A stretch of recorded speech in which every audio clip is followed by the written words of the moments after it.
Well, welcome to HPK Provident Advisors Friday Live. This is where the partners of HPK Provident Advisors get on Facebook Friday afternoons, 12:30 p.m. Eastern Standard Time, roughly. Of course, there's three partners. There's me, Brian Peluso, Mike Kutch, who's with us today, and David Harper is the third partner. He's on vacation.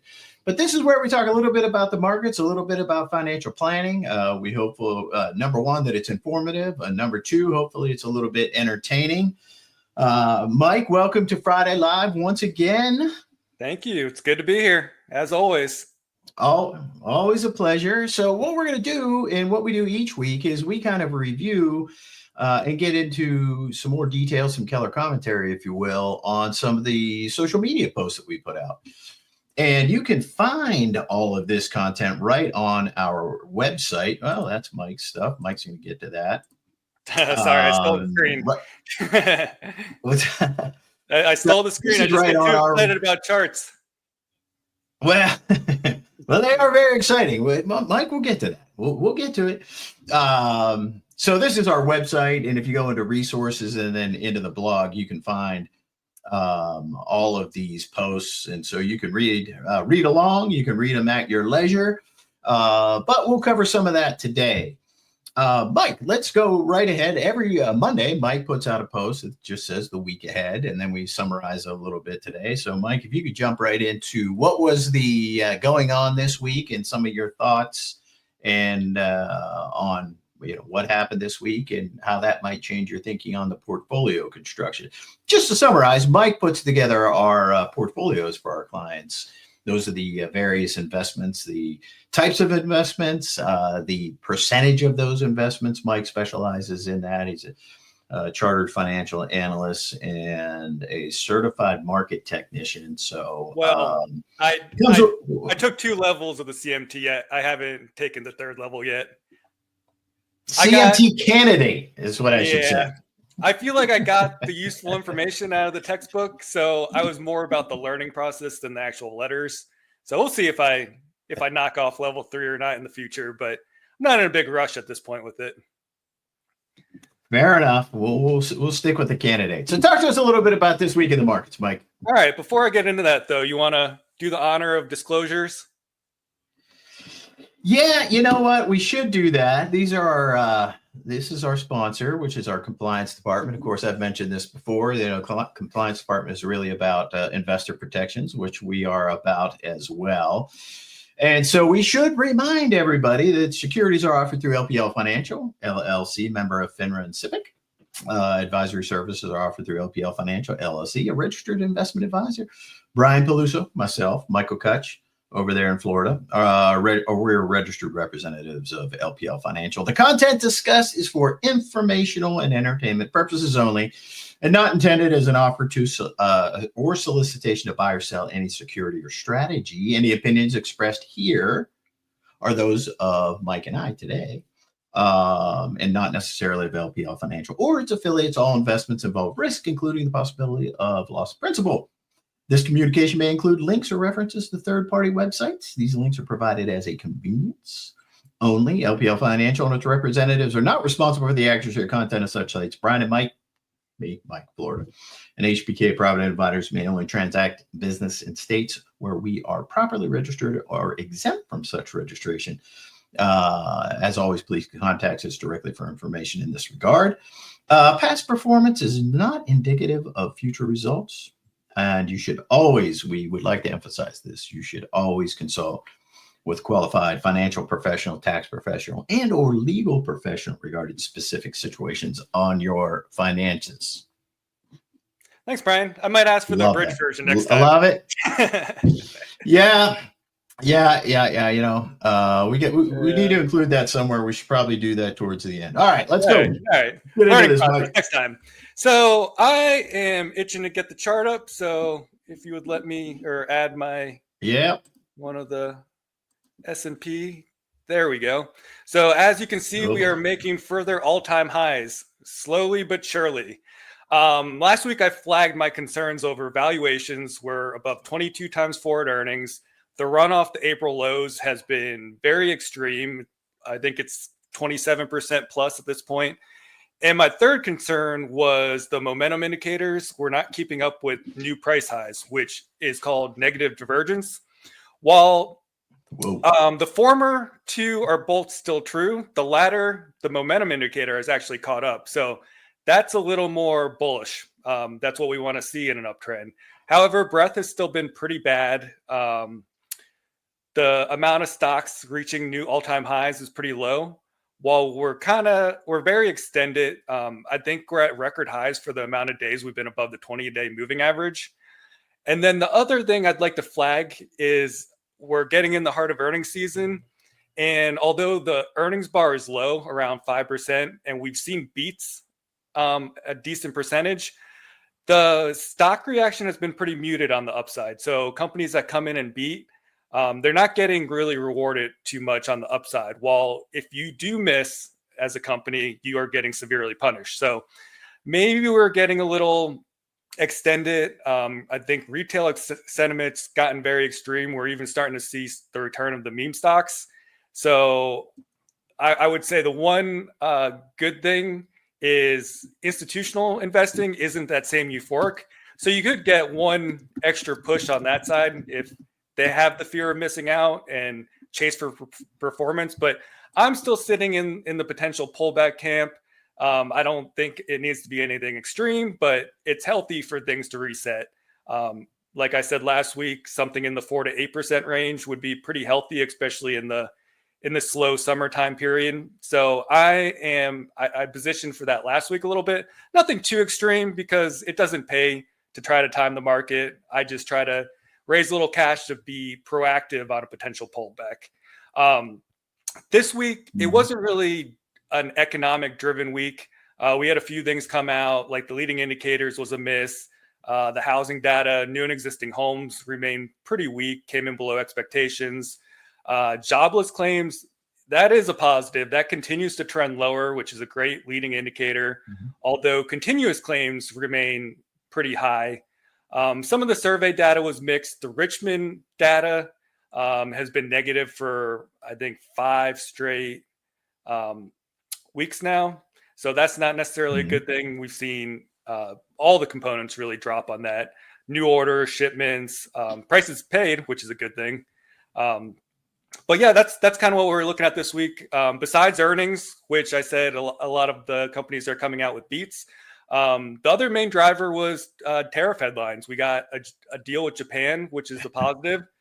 So I think that means that Europe is just around the corner and just in time ahead of the August 1st deadlines.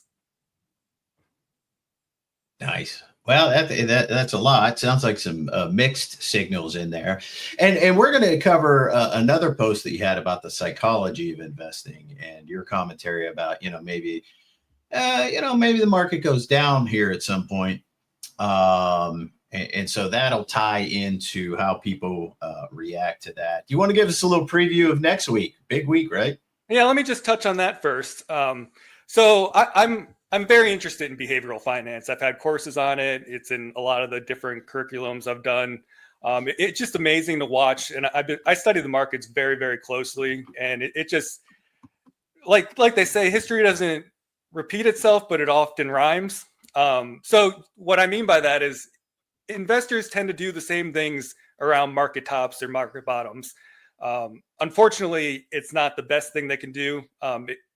In very strong markets, they try to get back into it, unfortunately, ahead of a potential pullback or bear market. And then when we do get that bear market, they tend to, a lot of times, want to get out of the market at the wrong time. So I think the best advice is, even though I just talked about tactical trading, don't try to time the market. The S&P 500 has a very good track record of going up over the long term. Just important to stay calm, have a portfolio that you feel comfortable with in terms of allocation, and just know, if you need help or you need someone to talk to, I would say that's one of our biggest benefits as an advisor, to be able to keep you invested through those turbulent times. But as you mentioned, yeah, go ahead, Brian. Well, philosophically, what we do through our financial planning, and then it ties it obviously into the portfolios. We plan for the worst, hope for the best, and somewhere in between is going to be your reality. The other thing is we look at different parts of your financial life, different buckets, if you will. We want to make sure that we have the right time frame for that portion of your money, and that time frame and your ability to go and live your life without obsessing about the markets every day, your risk tolerance, if you will. So, having money in the right place with the right time frame, having a goal for each of that, selecting appropriate investments, appropriate allocation, and then let it do its thing. And that's hard to do. That's hard to do with the speed of information now. It's very difficult, but it is the right thing to do. It is what has been proven to be effective for decades and decades. And so, kind of, to Mike's point, it's hard. It's hard. It's impossible to time the markets. It's impossible to predict the future. But if you're doing the right thing in the setup of all of this, and then you stick with it, we're confident that in the end, it has a higher likelihood of working out for you than trying to flip in and out of the market. Yeah, that's well said. So let me get into next week because I'm pretty excited about it. I was talking to Brian. I was talking to you earlier and saying this is kind of the Super Bowl for finance. We have pretty much every important thing coming out. It's not enough that we have about 40% of the S&P reporting earnings, including many of the Magnificent Seven. It's also jam-packed with economic data. So Tuesday, we get the job openings as well as consumer confidence. Wednesday, we have a FOMC meeting, as well as first read for GDP quarter 2 and ADP data. And then Thursday, we get the Fed's preferred inflation gauge, the core PCE. So that's expected to tick up a little bit. And then Friday is non-farm payrolls. It's supposed to decelerate to 115,000 jobs. Unemployment rates expected to tick up a tenth to 4.2%. And wage growth is expected to tick up to 3.9%. So in terms of the Fed, all those things are kind of moving in the wrong direction. We're still solid enough on the employment mandate. Wages are always a potential catalyst for inflation to tick higher, as well as tariffs. So unfortunately, I think that means that the Fed's going to remain on the sidelines, not only in this meeting, but potentially the next meeting as well, unless he starts to feel some of the pressure coming down from the White House. What do you think about that, Brian? Well, there's a lot of pressure from the White House, that's for sure. My best guess is, in spite of that pressure, that they stay on the sidelines. Fed seems to be holding strong and trying to remain as apolitical as possible. So yeah. I don't think they cave to the pressure right now. I guess that's, that would be my guess. Again, I just said you can't predict the future, but that's my view on it. Yeah, I agree. And don't forget on LinkedIn and Facebook and certainly on our website, you'll be able to see some of the things that Mike had talked about. He'll do the week ahead. That'll be out there on Monday. So you can kind of take a look at that. Next Friday, 12:30 p.m. Eastern Standard Time on Facebook. We'll summarize some of that for you as well. Mike, you have the earnings dashboard as well? Yeah, I'll try to put that out early in the week. It took a couple of days to get approved by compliance. Maybe I'll go direct from that. That was produced by LPL Research. It's really good data. Just tracks every week what percentage of companies are beating earnings, what the revenue growth rate is looking like. So very good information. Wednesday, we'll also have a post coming out talking about looking at shipping data as an indicator for economic activity. It's a very good indicator for looking in terms of potential growth going forward, as well as the price impact. And then you have an interesting article coming out on Thursday, I believe. Yes. Yeah, I've got an article on the 401k. There is a way potentially, depending on the individual plan, to put after-tax money in there. Of course, in a traditional 401k, what a lot of people do is they put in pre-tax money. That means the money that goes in. In a traditional 401k, doesn't get taxed on the way in. But there could be a way for higher earners, for people that are looking to sock away more money than what the IRS limit is. There, for some plans, for some people, very specific. That's why we do financial planning. That's not for everybody. But there could be a way that you could put money that's already been taxed into your 401k so that you could have larger contributions over time. Yeah, check that out next Thursday, though. There'll be more details on that. That was, a lot of the posts that we put out there come from actual cases that we work on. And so what we're doing is we're taking a lot of the questions that we field during the week or over time, and we summarize that for other people that say, hey, our thought being if somebody that we know has this question, there's probably a lot of other people that have this question as well. So we put that out there as an informational post, and so that came from an actual case study that we were working on. All right, Mike, let's talk about your top 3 financial movies, which I love. I love this post. So number 1, Margin Call. If you haven't seen it, highly recommend it. It's both entertaining and educational. It talks about what happened in most likely the housing crisis in 2008. There's rumors around that it's in reference to Goldman Sachs, but that's not really definitive. It's very entertaining, though. Number 2 also sticks with the housing crash, The Big Short. Also educational and very entertaining. And then I couldn't leave the list complete without Wall Street. It's the classic finance movie. Even though it's based on some illegal trading practices, it's still very entertaining. The famous lines from Gordon Gekko, they're still said today. Absolutely. Give it to us, Mike. What's a famous line? Greed is good. There's a lot of good ones. How many? I reference this one a lot as a joke. How many yachts can you water ski behind?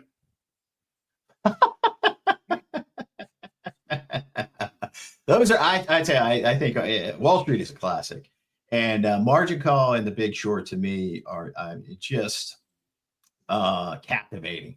Absolutely hold your attention, even if you're not a finance geek like we are. Just incredible stories about some really, really interesting people, and based on some historical facts. 2008, which was a fascinating time. Mike, I love it.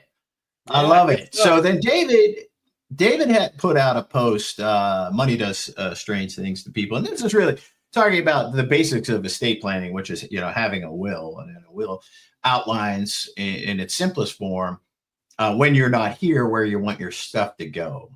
And, there's a lot of folks that we work with that they don't like to contemplate that, right? They think if they take action and they think about something, that event will happen. Well, if you think about when you're not here and you say, well, geez, if I start to act on this, then it's going to happen.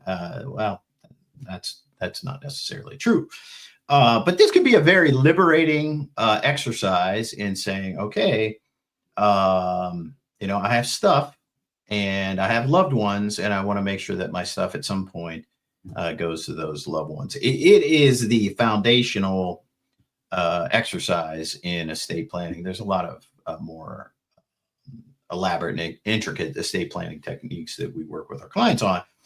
But this was an excellent post on really making sure that you go through that process of saying, okay, when I'm not here, how do I want things to happen? Without a will, the states have a will for you. They get to determine for you how things will happen. That's called the probate process. Probate process, number 1, is very impersonal. It's just kind of formulaic. It's okay, this is somebody's stuff. They didn't say where they want it to go, so we, the state, will decide.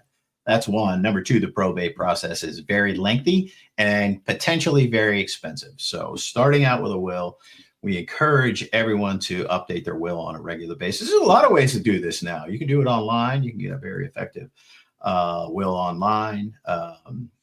You can work with an attorney, of course.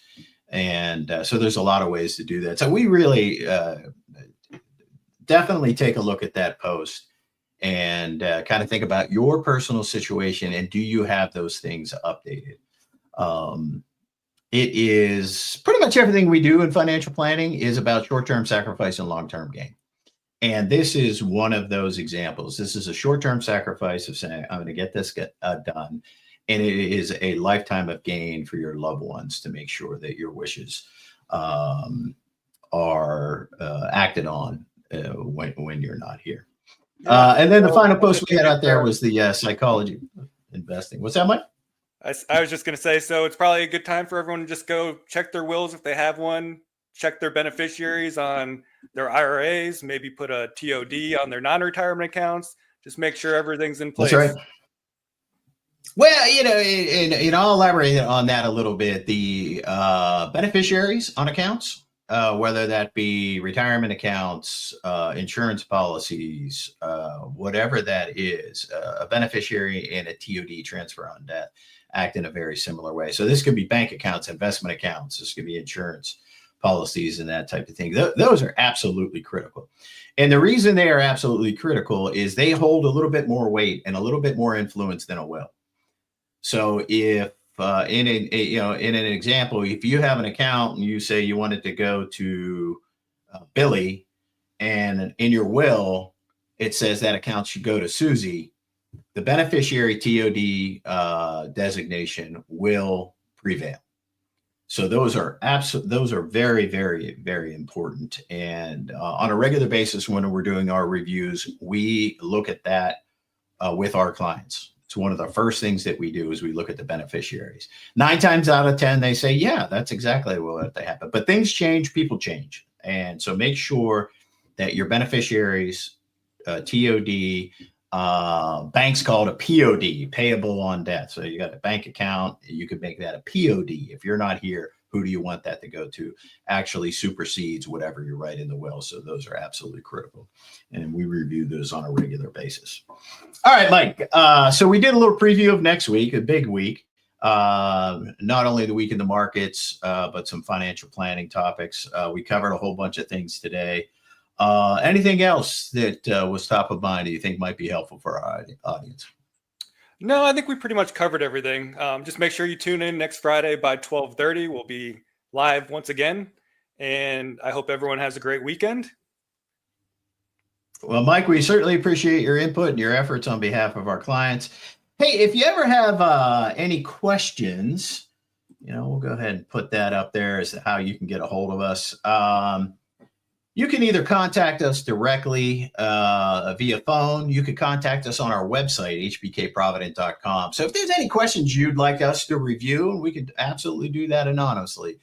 Just throw that out to us. Go onto our website. There's a contact tab along the top. You can send us an email and say, hey, would you cover this at some point in time? I'd love your thoughts on that. We'd be glad to do it. All right. So everybody have a great weekend. Michael, thank you so much. And we will be back next Friday, which what is the date next Friday? That is, oh my goodness, it's August 1st. We'll be back August 1st, 2025, 12:30 p.m. Eastern Standard Time on Facebook. Everybody be safe.